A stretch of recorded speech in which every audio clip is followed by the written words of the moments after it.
Selamlar arkadaşlar. Bu videoda bayiden nasıl araç alınır ondan bahsedeceğim. Şimdi arkadaşlar bayiye gittiniz. Seçeceğiniz aracı belirlediniz, alacağınız aracı.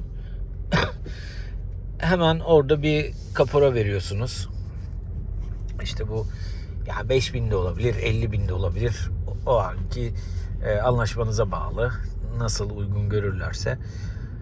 Kaporayı verdikten sonra eğer araç tabii bu arada bayiye gitmeden önce istediğiniz modelin olup olmadığını sorun arkadaşlar telefonla. Boşuna bayiye gitmiş olmayın.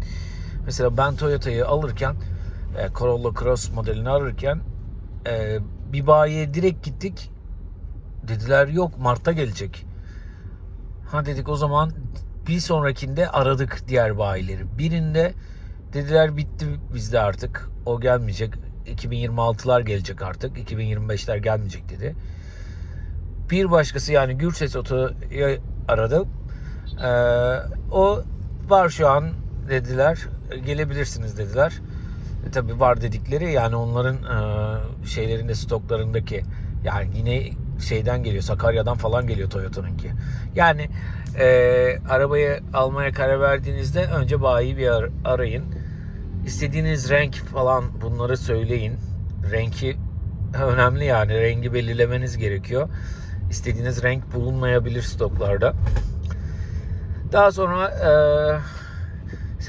bayiye gidiyorsunuz arkadaşlar. Dediğim gibi kaporayı ödedikten sonra onlar siparişi geçiyorlar. Daha sonra size bir ödeme yapma ödemenin tamamını tamamlamanızı istiyorlar. Siz tamamladıktan sonra yani onlar size bir IBAN numarası veriyor. Verdikleri IBAN numarasına tabii açıklama kısmına da yazabilirsiniz işte şu aracın ödemesidir falan. Ve kendi hesabınızdan yatırmanız gerekiyor. Başka birinin hesabından para olmaz. Kendi hesabınızdan yani daha doğrusu araç kimin üzerine olacaksa onun hesabından paranın aktarılması gerekiyor. Daha sonra ödemeyi yapıyorsunuz arkadaşlar. Siz ödemeyi tamamını yaptıktan sonra tabii onlar bayiden sipariş vermiş oluyorlar ama siz ödemenin tamamını yaptıktan sonra sizin plaka işlemleriniz, ruhsat işlemleriniz filan gerçekleşmeye başlıyor. Biz mesela ne zamandı? Pazartesi günü gittik. Cuma gününe kadar tamamlandı bütün işlemler. 4 gün, 5 gün içerisinde tamamlandı. Sonra sizi sigorta ve kasko için arıyorlar arkadaşlar. Sigorta ve kasko yani ödemenin tamamını yaptıktan sonra sigorta ve kasko tabii başka bir yerden de yaptırabilirsiniz. Kasko bedeli bu araç için 18.000 lira çıktı. Bir de sigortasını yaptırıyorsunuz. Sigortada 10.000 lira civarındaydı yanlış hatırlamıyorsam. Daha sonra plaka için size soruyorlar. Plaka seçmek istediğiniz bir plaka var mı diyorlar. Biz de tabii ki var dedik. 25.000 ücret istediler. Biz de hayır o zaman kalsın dedik. 25.000 daha vermeyelim dedik. Daha sonra siz plakayı tabii bu anlaşmada pazarlıklarda filan belki değişiyordur. Bunlardan bilginiz olsun. Yani siz pazarlık yapacağınız zaman bilmiyorum pazarlık payı var mıdır? Bunları da gündeme getirin. Yani plaka seçebiliyor muyuz? İşte ondan ücret alınmasa vesaire falan. Bize spontan bir plaka verildi.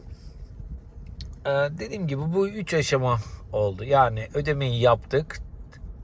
Ruhsat, plaka ve sigorta işlemleri yapıldı. Siz ödemeyi yaptıktan sonra aynı gün içinde muhtemelen ya da bir gün sonra zaten E-Devlet'ten araçlarım bölümünden görüyorsunuz. Aracınızın üzerinize yeni bir aracınızın olduğunu. Oradan da kontrol edebilirsiniz. Daha sonra bayiler şeyi soruyor. Tabii her bayide oluyor mu bilmiyorum ama kaplama yaptırmak istiyor musunuz? Kaplamaya da biz full kaplama yaptırdık. Hem seramik kaplama hem PPF kaplama. Bunu da araştırın. Diğer videolarımda da ben bu konuyla ilgili videolar çekmiştim. işte çiziklerde, kılcal çiziklerde, taş izlerinde, yani hafif sürtmelerde filan oldukça faydalı olduğunu gördüm internet araştırmalarımda. Yani 5 yıl ömrü var. Siz 5, yani telefon kılıfı gibi düşündüm ben bu işi. 5 yıl sonra tabii çıkardığınızda ilk gün almış gibi, ilk gün aldığınız gibi arabanın olacağını söylüyorlar. Biz de bayağı bir araştırdık. Yani bayiden de daha güvenilir. Ya tabii ki illaki daha kaliteli yapan yerler belki vardır. Ama bayiye de güvenemeyeceksek kime güvenelim dedik. Direkt hemen yapın dedik onu da. Ve son olarak aracı almaya gittiğimizde binde ikilik bir ödeme payı, bunu zaten başında söylemişlerdi bize. Yani bunda bir yalan olmadı. Sonradan çıkan bir şey değildi. Binde ikilik bir ödeme payı oluyor dediler. Onu da ödedik arkadaşlar. Bu şekilde daha sonra araç bize teslim edildi. Yani toplamda 5 günde bütün işlemler tamamlanıyor arkadaşlar. Sizin bu konuyla ilgili yorumlarınız, görüşleriniz ya da sorularınız varsa yorumlara yazabilirsiniz. Toyota Corolla Cross ile ilgili videolarıma devam ediyorum. Ve çekmiş olduğum birçok video var. Onları da inceleyebilirsiniz arkadaşlar.